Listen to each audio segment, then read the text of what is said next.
Estimados alumnos, sean bienvenidos a la clase de Ciencias Naturales. El día de hoy vamos a tener un repaso acerca de los temas que hemos visto a lo largo de la unidad y vamos a iniciar con los primeros auxilios.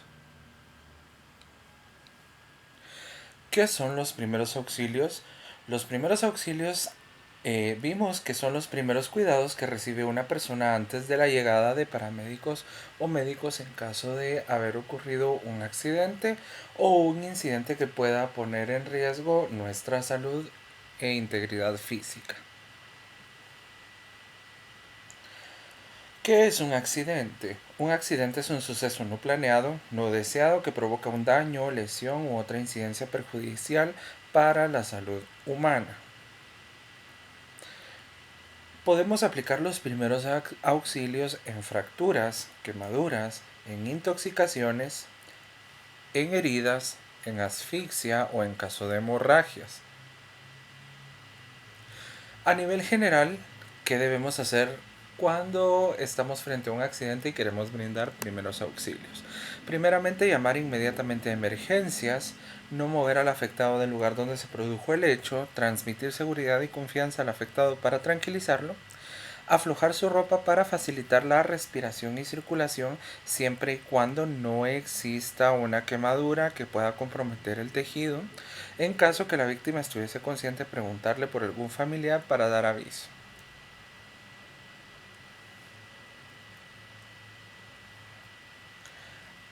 La asfixia es la suspensión de la respiración debido a diversas causas. Esta va a traer como consecuencia la falta de oxígeno.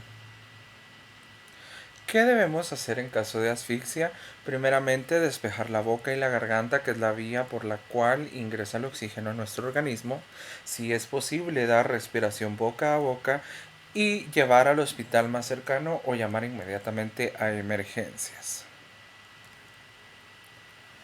Ahora veamos las intoxicaciones.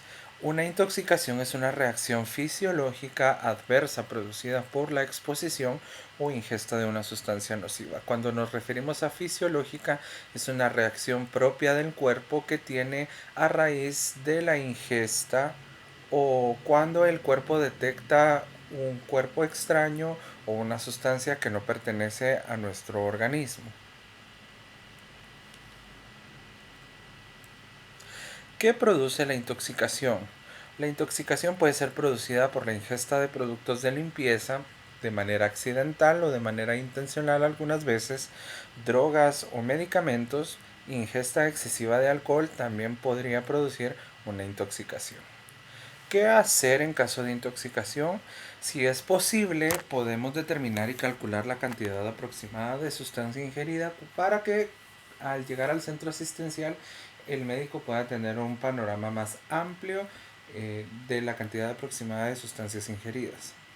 Concurrir lo más rápido posible a un centro asistencial, no provocar el vómito y nunca dar de beber nada. Es importante nunca dar de beber agua o mucho menos alguna sustancia como leche, debido a que esta podría provocar que la absorción del medicamento, de la sustancia nociva, se haga de manera más rápida. Bien, ahora vamos a pasar al tema de las fracturas. Una fractura la vamos a definir entonces como la pérdida de la continuidad ósea a consecuencia de golpes, fuerzas o tracciones cuyas intensidades superan la elasticidad del hueso. Las causas más frecuentes para producir una fractura son las caídas, los traumatismos, accidentes automovilísticos, golpes directos hacia una parte donde haya superficie ósea y fuerzas repetitivas. Los síntomas de una fractura: deformidades en la extremidad, hinchazón o inflamación, hematoma y entumecimiento, o como comúnmente se le llama, adormecimiento. También tendremos ruptura de la piel en caso de fracturas abiertas, movimiento limitado o incapacidad de mover una extremidad por completo. Las fracturas se dividen en fracturas abiertas. En este tipo de fractura existe una comunicación entre el hueso afectado y el exterior a consecuencia de una lesión. Como podemos ver acá, ¿sí? Tenemos una fractura abierta porque la pérdida de la continuidad ósea y el fragmento del hueso provocó una ruptura en la piel y en todos los tejidos que cubren el hueso y lo va a comunicar con el exterior. La fractura cerrada es aquella en la que la piel y los tejidos que cubren el hueso fracturados no han sido lesionados por este. Si ustedes se dan cuenta en este esquema, en esta parte, nos damos cuenta que el hueso ha perdido la continuidad, pero no ha roto la piel, entonces por eso lo clasificamos en fractura cerrada. Ahora las fracturas con minutas. Una fractura con minuta es aquella en la cual el hueso se rompe en varios fragmentos.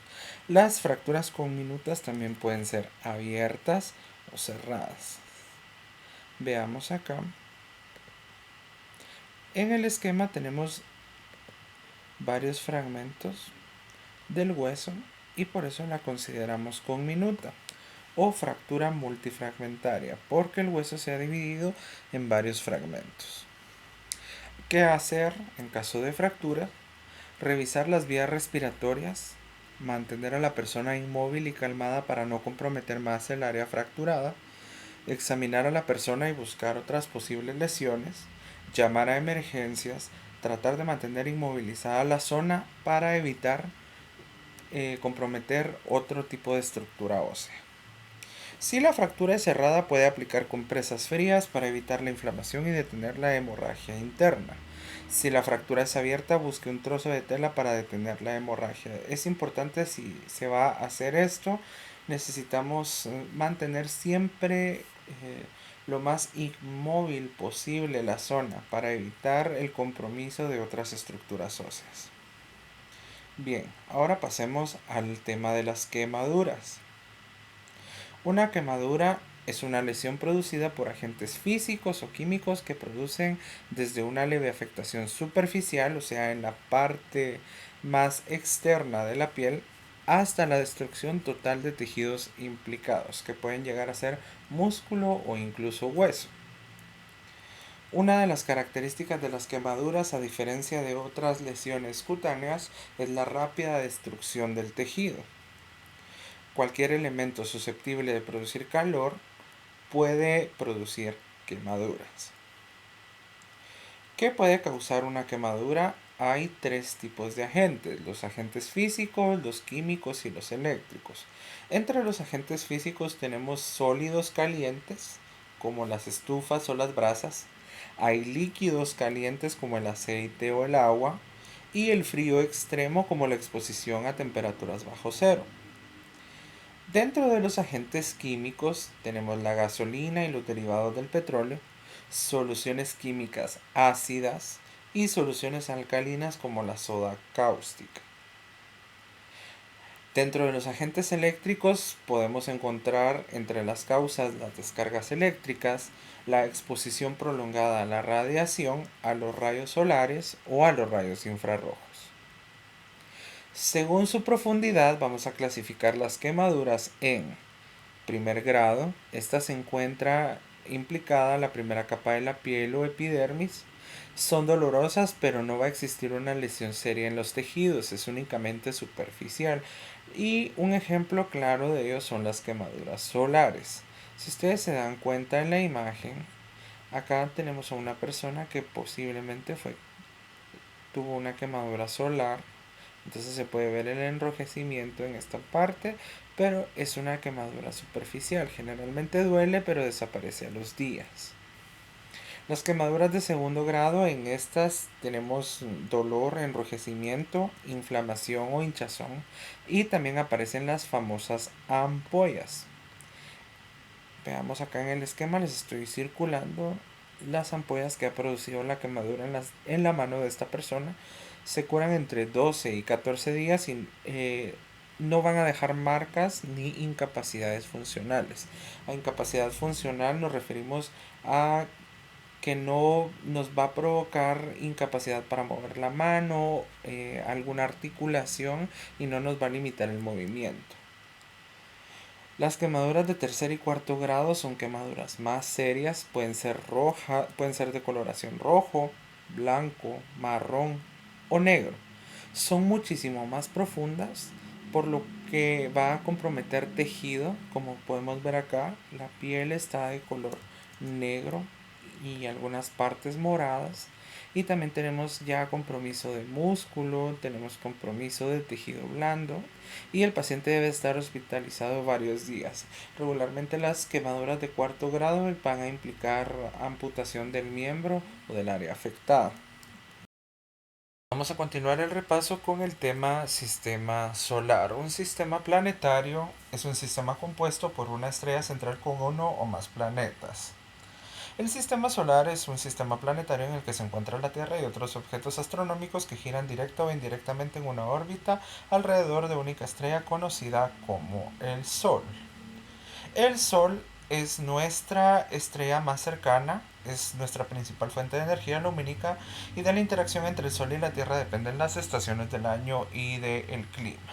Luego tenemos al planeta Mercurio, que es el más cercano al Sol, completa su viaje alrededor del Sol cada 87 días, menos tiempo que en la Tierra. Debido a su cercanía con el Sol, su temperatura podría alcanzar hasta los 457 grados centígrados.